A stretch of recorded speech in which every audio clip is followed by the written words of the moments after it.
नमस्कार दोस्तों, स्वागत है आपका आपके अपने चैनल शर्वरी के कथारंग में। आप सभी को सावन मास की हार्दिक शुभकामनाएं। भगवान शिव और माता पार्वती का आशीर्वाद आप पर और आपके संपूर्ण परिवार पर सदा सर्वदा बनाए रहे।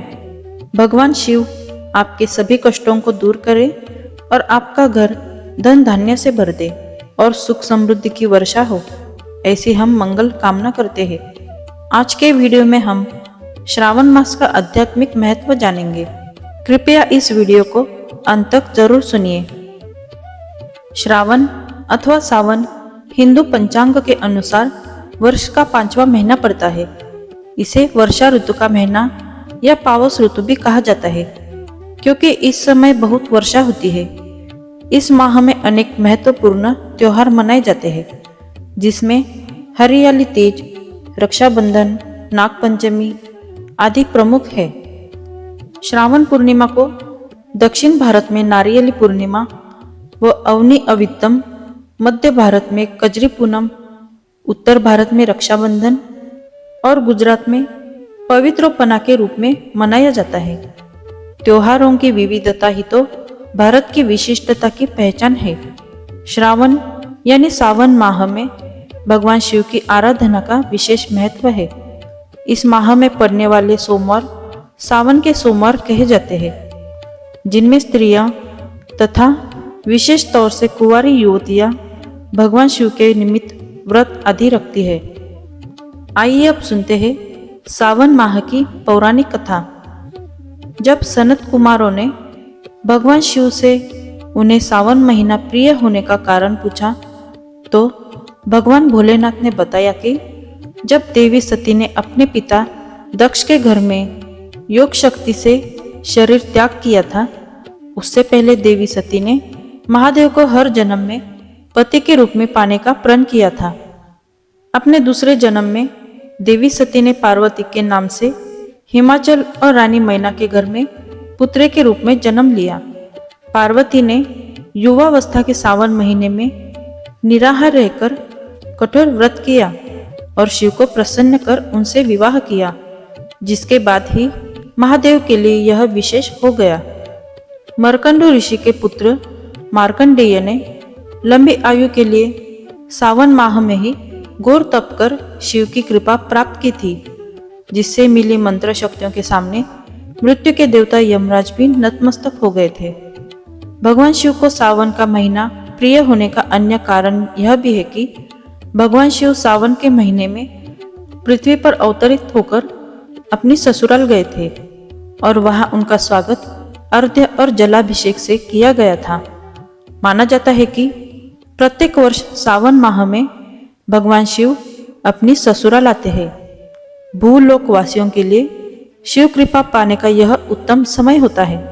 पौराणिक कथाओं में वर्णन आता है कि इसी सावन मास में समुद्र मंथन किया गया था। समुद्र मंथन के बाद जो हलाहल विष निकला, उसे भगवान शंकर ने कंठ में समाहित कर सृष्टि की रक्षा की, लेकिन विषपान से महादेव का कंठ नीलवर्ण हो गया। इसी से उनका नाम नीलकंठ महादेव पड़ा। विष के प्रभाव को कम करने के लिए सभी देवी देवताओं ने उन्हें जल अर्पित किया, इसलिए शिवलिंग पर जल चढ़ाने का खास महत्व है। यही वजह है कि श्रावण मास में भोले को जल चढ़ाने से विशेष फल की प्राप्ति होती है।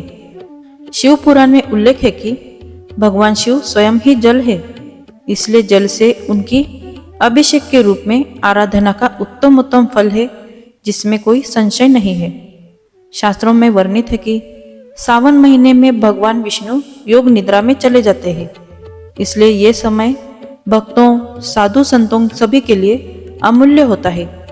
यह 4 महीनों में होने वाला एक वैदिक यज्ञ है, जो एक प्रकार का पौराणिक व्रत है, जिसे चौमासा भी कहा जाता है। तत्पश्चात सृष्टि के संचालन का उत्तरदायित्व भगवान शिव ग्रहण करते हैं, इसलिए सावन के प्रधान देवता भगवान शिव बन जाते हैं। सावन मास में भगवान शंकर की पूजा उनके परिवार के सदस्यों संग करनी चाहिए। इस माह में भगवान शिव जी के रुद्राभिषेक का विशेष महत्व है, इसलिए इस मास में प्रत्येक दिन रुद्राभिषेक किया जा सकता है, जबकि अन्य माह में शिववास का मुहूर्त देखना पड़ता है। भगवान शिव के रुद्राभिषेक में जल, दूध, दही, शुद्ध घी, शहद, शक्कर या चीनी, गंगा जल तथा गन्ने के रस आदि से स्नान कराया जाता है। अभिषेक कराने के बाद बेलपत्र, शमीपत्र, कुशा तथा दूब आदि से शिव जी को प्रसन्न करते हैं। अंत में भांग, धतूरा तथा श्रीफल भोलेनाथ को भोग के रूप में चढ़ाया जाता है। शिवलिंग पर बेलपत्र तथा शमीपत्र चढ़ाने का वर्णन पुराणों में भी किया गया है। बेलपत्र भोलेनाथ को प्रसन्न करने के लिए शिवलिंग पर चढ़ाया जाता है। आँख का एक फूल शिवलिंग पर चढ़ाने से सोने के दान के बराबर फल मिलता है। 1000 आँख के फूलों की अपेक्षा एक कनेर का फूल 1000 कनेर के फूलों को चढ़ाने की अपेक्षा एक बिल्व पत्र से दान का पुण्य मिल जाता है। 1000 बिल्व पत्रों के बराबर एक द्रोण या गुमा फूल फलदायी होते हैं। 1000 गुमा के बराबर एक चिचिड़ा, 1000 चिचिड़ा के बराबर एक कुश का फूल, 1000 कुश फूलों के बराबर एक शमी का पत्ता, 1000 शमी के पत्तों के बराबर एक नील कमल, 1000 नील कमल से ज्यादा एक धतूरा और 1000 धतूरों से भी ज्यादा एक शमी का फूल शुभ और पुण्य देने वाला होता है। तो यह थी श्रावण मास की कुछ विशेष जानकारी। आज से प्रतिदिन हम श्रावण मास का अध्याय पठन करेंगे। अगर आप हमारे चैनल पर पहली बार आए हैं तो हमारे चैनल को सब्सक्राइब कीजिए और लाइक, शेयर और कमेंट करना ना भूलिए। मिलते हैं अगली वीडियो में, तब तक धन्यवाद।